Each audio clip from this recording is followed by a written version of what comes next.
Welcome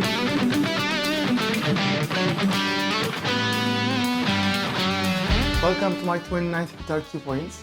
This is my first trial of shooting my videos in English. From now on, I will post all my videos in English and Turkish, my native language. You could distinguish them with the titles. Of course, I would like you to benefit from my older videos, but as you can guess, it's a very hard work and it took a lot of time to shoot them all. So unfortunately, it's impossible to shoot them all again. So I will try to add English subtitles to all of them, or if I can, I will try to voice over in English again. Please don't miss them, they have a lot of information and detailed diagrams and playing examples. In my last video I mentioned about diatonic seventh chords within a major scale, and now I will go on with a very important topic, 1, 4, 5 chords, namely tonic, subdominant, dominant chords within a major scale. I will also give examples of a full cadence consisting 4, 5, 1, ending in tonic. First of all, I would like to go on giving a diagram for this. Here in this diagram, we see it as a tablature type, so upside down as you can guess. In the middle, there's a root. Above the root, that means a string below, lies 4. One whole step higher, there's a fifth. And on the diagram, below the root, there lies a fifth. That's of course a string above.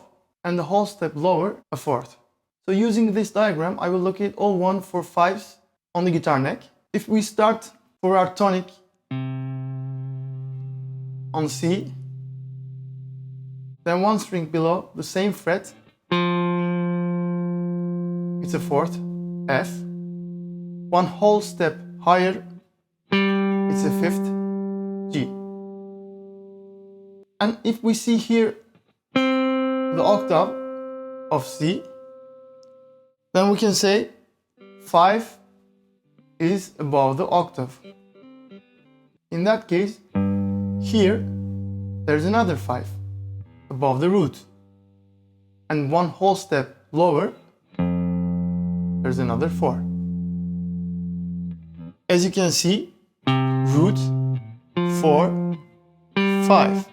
Root, 4, 5. Just as the diagram tells us.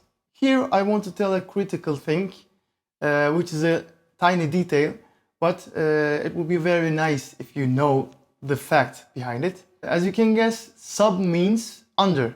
So subdominant, the 4th degree, isn't called sub because it is just under 5. It is misunderstood many times. Dominant is 5 forward.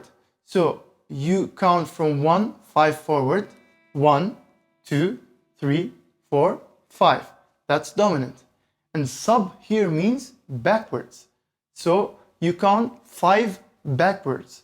Then 1, 7, 6, 5, and 4. So subdominant means 5 backwards, because dominant means 5 forward. And that is also seen in the diagram. 5 forward and 5 backward.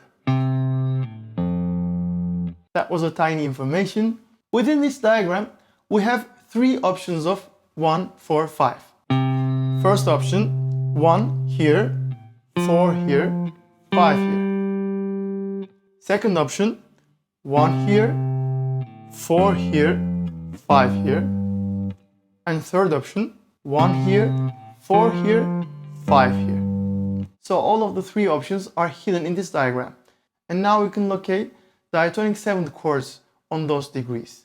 I will have 5 different options using cage-shaped chords here. Namely, if the tonic is on the 6th string, then 1, 4, 5 is...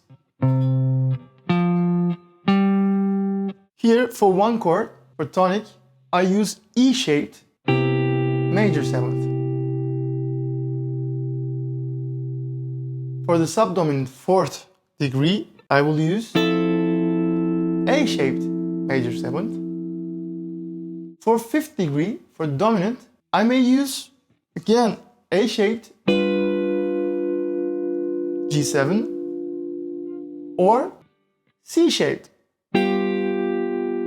G7. In this case,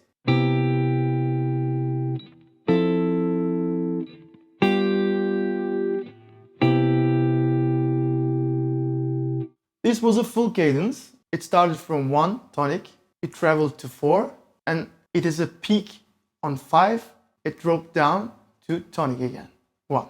I always imagine this harmonic progression as a travel. 1 tonic is always a home, a place where you start.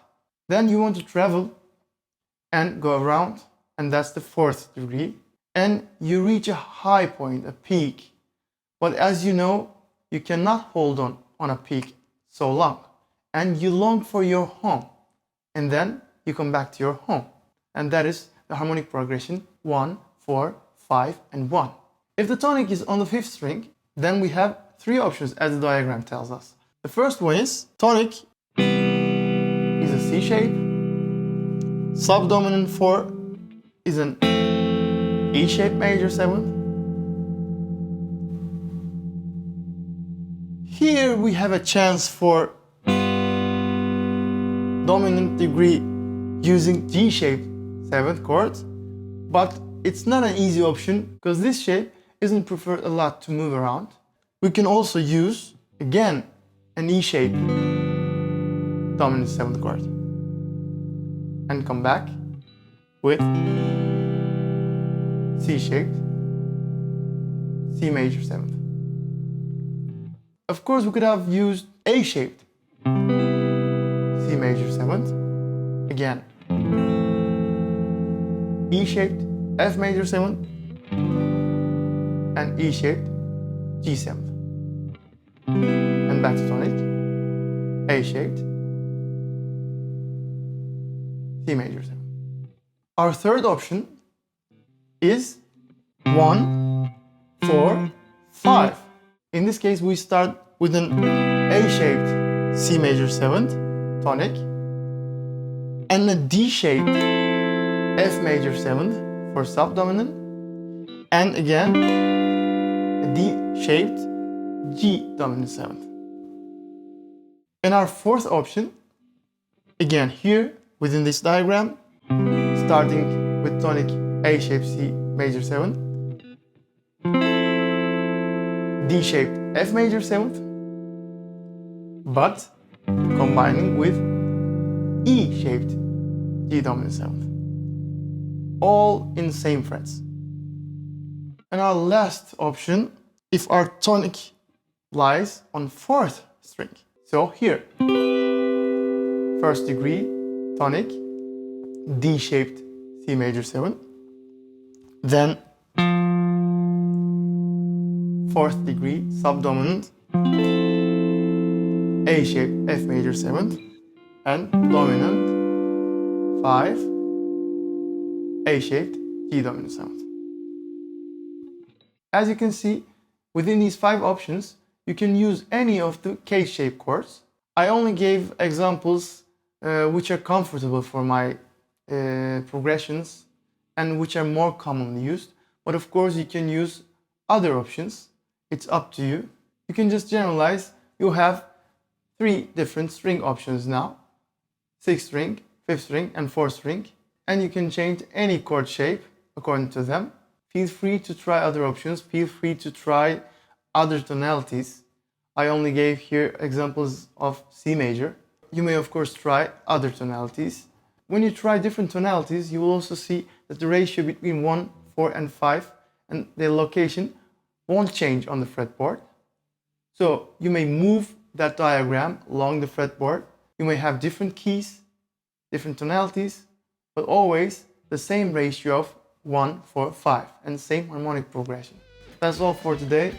If you like this video, please don't forget to subscribe to my channel.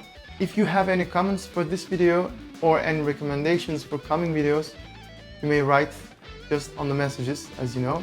Let us meet again on the next Guitar Key Points, and stay with music.